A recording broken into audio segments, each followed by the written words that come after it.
Everybody, this is Terry with Domicile One Realty, and today I want to talk to you about when you inherit a property that has a mortgage on it. Coming up.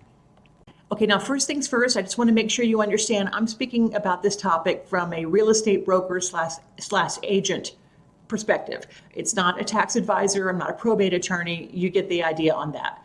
Okay, now number one, the idea is that, okay, you've inherited a property and there's still a mortgage on it.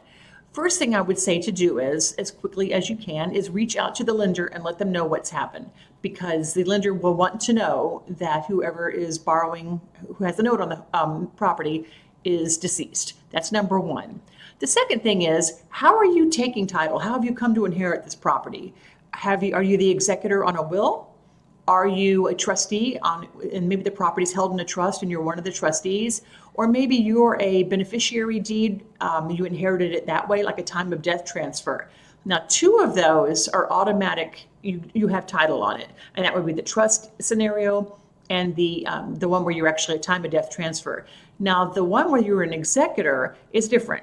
That will go to probate. What does that mean? Well, that means you can either get a probate attorney and take it to a court if you want to sell it, because you have to be able to do it. It's fine, you're the executor, but you have to have what's officially called an order of the court to be able to sell the property. That's one thing to think about. So we care about what kind of title you have, because one might be a little bit more time consuming than the other. It's within reason, but it's something that you want to get the ball rolling if you want to start selling. Now, obviously you have options. You don't have to sell the property. Maybe you want to pay off the mortgage, particularly if it's a reverse mortgage, because that's about your only option. But even if it's a traditional mortgage, you could pay that off and keep the property out of maybe funds from another part of the estate, if that's an option for you. Or maybe if you talk to the lender, maybe assuming that loan is something that you might want to do. So obviously, again, lots of questions for the lender. One is to let them know what's happening. And then the second one, again, is to tell them that, find out, does the loan is it assumable? Is it something that you can do if you have that interest? Now, everything I've talked about so far pretty much refers to a scenario where you might be the single heir. But what if you have more? What if you have more people associated with this?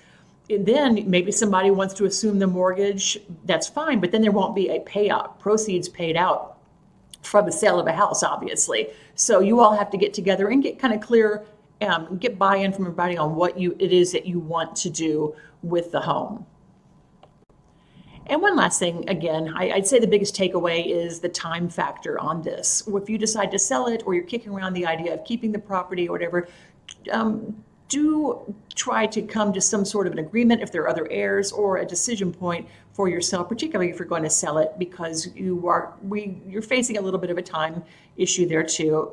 In our market, it's about 45 days to get under contract, and then usually about another 30 days to stay in escrow if the buyer is obtaining financing, which most people do. So right there, we have 75 days. And if you have to go to a probate court to be able to sell it at all, let's factor in a couple weeks there too. So you get the idea. We're talking about maybe almost a 3-month span between the time you're going to make the decision, get the probate work done, and then get to a closing table. Totally doable, and it's okay. It's just I just want to stress again that it's not something you really want to sit on for several months and watch things kind of get a little too sticky that way.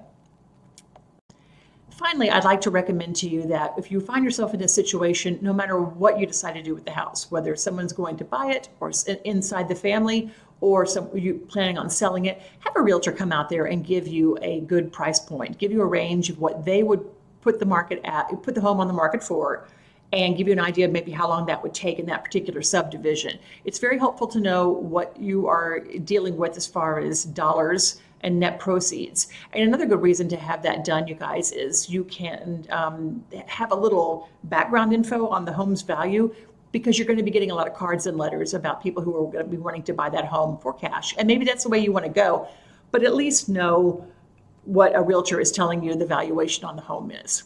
I hope this helps you guys, and I hope you have a good day. Take care.